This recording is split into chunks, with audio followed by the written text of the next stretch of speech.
Hello, I'm Pete Martin. Thanks for watching.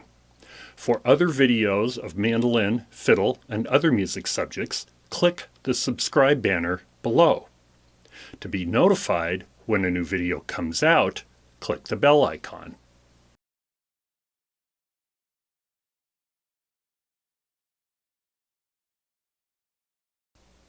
This series of videos shows how to begin improvising on the mandolin. It also works for the fiddle and violin as well because the fingerboard is the same. I suggest that you start with video number 1 in this series and progress through them in order as they tend to build on each other. There's a PDF file that goes along with this video, so email me and request it.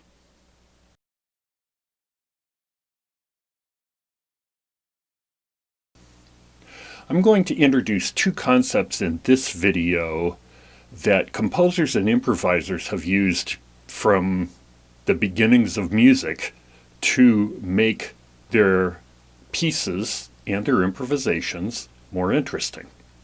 I'm going to use the terms that university-level jazz programs use, and these terms are target notes and surround.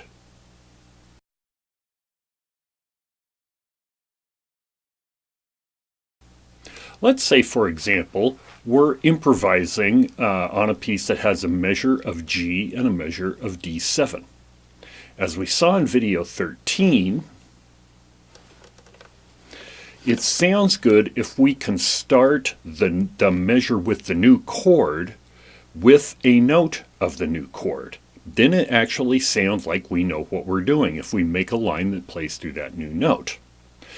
The note that we want to play, which is a note of the chord, we can call a target note. We call it a target because we want to hit that note when we get there. A target note can be any note of a chord. So if it was a D7 chord that we're playing into from G, like in this example, the D, the F sharp, the A, or the C can be the target.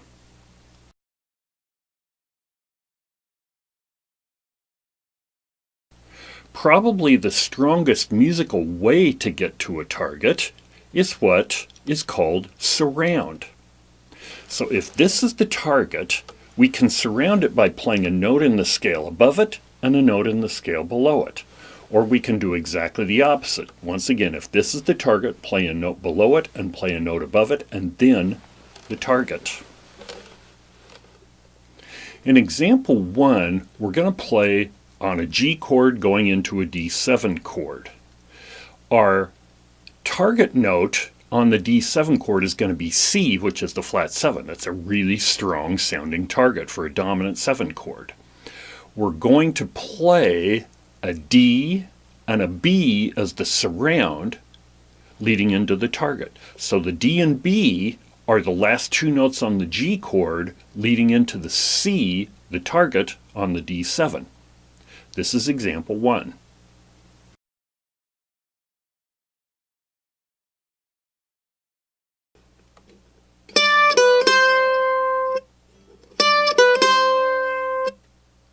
In example 2, we're going to see the same surround and target, but we're going to lead into it with a longer line.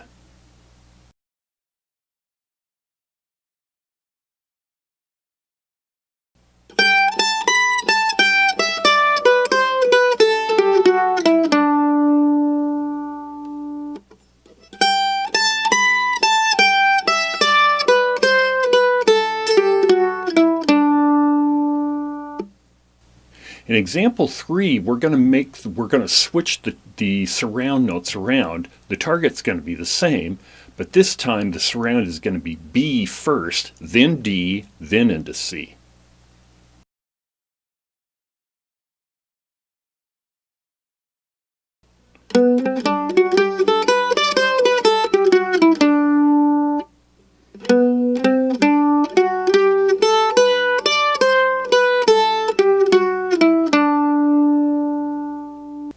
Example 4 shows a chord progression, one measure of G, one measure of D7, one measure of G, one measure of D7, and then finally back to G. There are several surrounds into target notes, and I want you to see if you can find them. So learn and play example 4.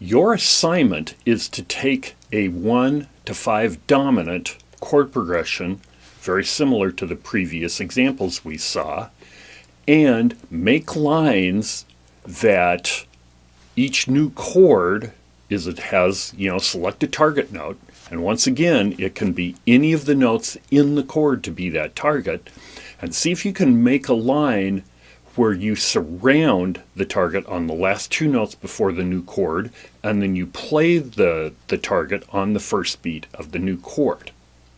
If you can get used to doing this, you'll find it gives your line so much more musical shape and interest. Eventually, you'll want to learn how to do this going from any chord to any other chord. You can make this surround and target idea work. I'm Pete Martin. Thanks for watching.